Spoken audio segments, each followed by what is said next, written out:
Dr. Palmo po. Ano po may paglilingkod niyo po? Magpapakonsulta lang po kasi sumasakit po yung dibdib ko. Ay, sige po, maupo po tayo. Anak po tayo. Bali, ano po bang nararamdaman natin?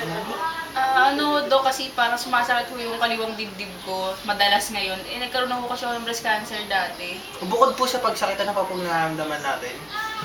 Wala naman po, masakit lang po talaga siya. From 1 to 10 po, gaano po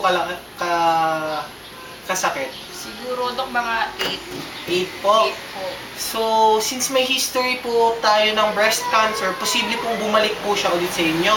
So, maghanap po tayo ng ilang mga test or magpapa-second opinion din po tayo para malaman natin kung positive po ulit tayo sa breast cancer. Okay po? Sige po, Dok, okay po. Sige po. Sige po. Ganak.